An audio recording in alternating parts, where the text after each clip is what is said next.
Hey everyone, I'm Joshua Orro. Welcome to Mustang Prince Orro Reports. Boy, do I have a really lame film for you guys today. But first to start off, I'm going to talk about one of my least favorite comedians of all time, Adam Sandler.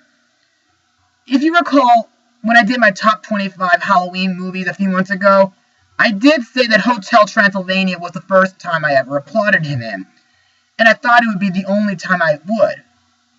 But it wouldn't be until months later during cinema class that I saw him in another film which was called Spanglish.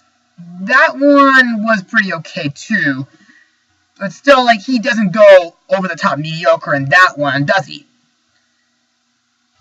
The reason why I just don't like him that much is because a lot of his films didn't really crack me up as much. I didn't like Click, I didn't like 50 First Dates, I didn't even like that film that always escaped my head where he has to repeat school all the time. I didn't even like Grown Ups. And just last night, I just saw, supposedly his first animated film that he's ever made a few years ago. And possibly I know it's received negative responses a lot and got a 12% on Rotten Tomatoes. So, in order to get started, released on November 27, 2002. The movie is 8 Crazy Nights. Yeah, it came randomly from Netflix, which has been happening at times. But I have to let you know that I'm not going to say too much about this film, and I'm not going to show clips from the film either. Besides, Cartoon Heroes already did a good job describing this film, same for that mediocre nostalgia critic. So I'm just going to say a little bit about the film and what I think about it, and also about the actors and people who worked on it. So here I go.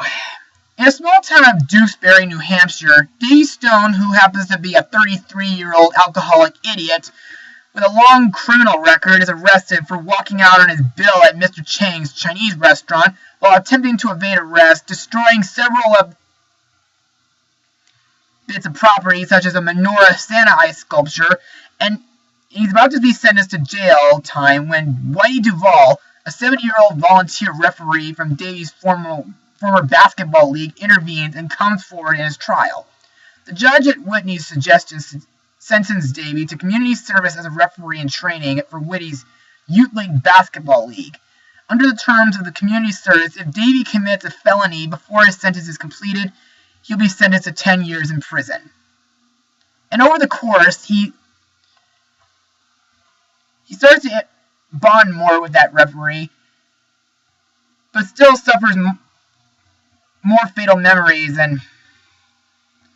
But by the end, he starts to feel sympathy and guilty towards his actions, even towards what he did to his friends at times. And works hard to help Whitey get his Patch Award. So, basically that's all I have to say about the plot.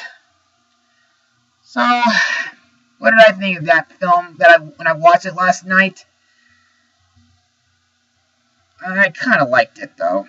But that doesn't mean there's flaws in it. And like most of Adam Sandler's films, there is usually... it goes really over the top mediocre.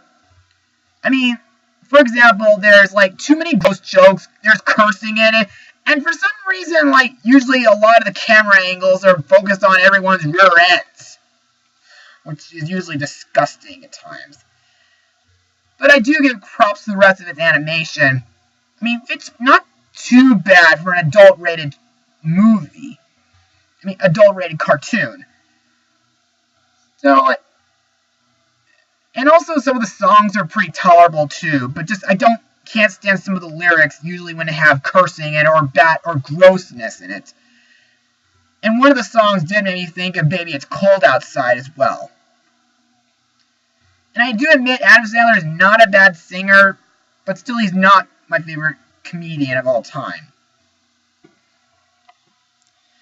So now to move on to the cast and their voice the characters and their voice actors.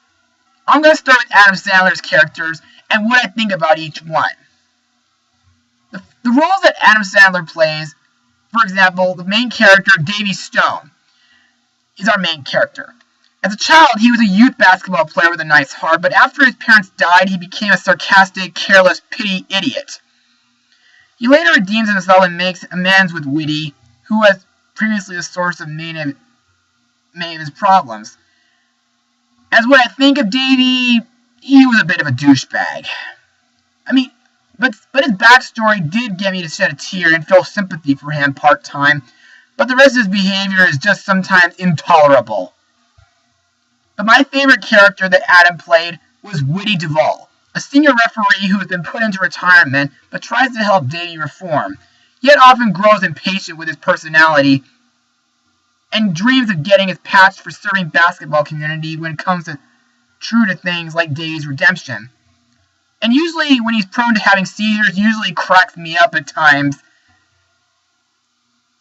Whitty's sister Eleanor, on the other hand, is timid and insecure, but a serious twin sister who doesn't like Davy's personality.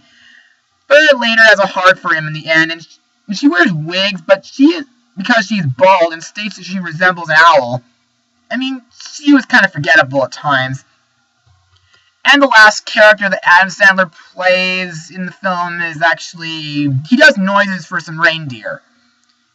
You know, like reindeer who become Whitty's pets, and they dislike Whitty for mistreating, just like Davy for mistreating Whitty, but after Davy humiliates himself, they do grow loyal towards him. But however, sometimes the reindeer, even though they can be supportive, their poop jokes, gross me out as usual. And now for the other side characters, and I'm going to only talk about ones who I find interesting. Jackie Sandler, Adam Sandler's wife, plays the love interest, Jennifer Friedman. She was Davy's girlfriend during his childhood, but after his heart hardens, she feels sorry for him but dislikes his personality. She later does take kindly to Davy for changing his ways near the end of the movie. And to me, Jennifer does make the most sense out of any of the other characters in the film. Austin Stove plays Benjamin Friedman, Jennifer's 11-year-old excitable boy. And this kid's a lot of fun, but I don't have too much to say about him, though. The film's narrated by Rob Schneider, who also plays Mr. Chang, the Chinese restaurant waiter who doesn't like Davy running out on the bill.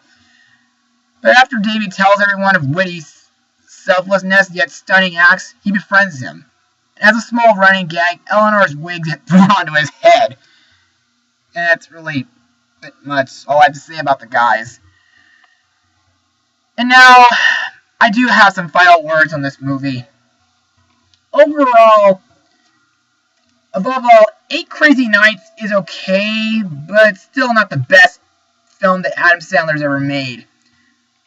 Some parts of it is stupid, some of the songs are a bit tolerable, and some of the jokes don't even make me laugh at times. So I may have no choice but to give this film a rating of 20%. I mean, I don't know if I would recommend this movie for everybody, but only if people like Adam Sandler a lot. I mean, go ahead if you like, but I wouldn't buy it though. So, I think I should conclude my first season of Mustang Prince Orro reports with this one. Don't worry, I will be getting down to reviewing Saving Mr. Banks soon, but only if I'm feeling better, because in the next few days, I'm going to be having dental surgery in my back pockets. So, just, if you guys get the chance, please be sure to comment below, and wish me, and hopefully I feel better soon. And I will be getting to Saving Mr. Banks soon. So, with all that said, I'm Joshua Orro, the Mustang Prince, Mustang Power, and thanks for having me on the show for my first season. See you later, and Merry Christmas.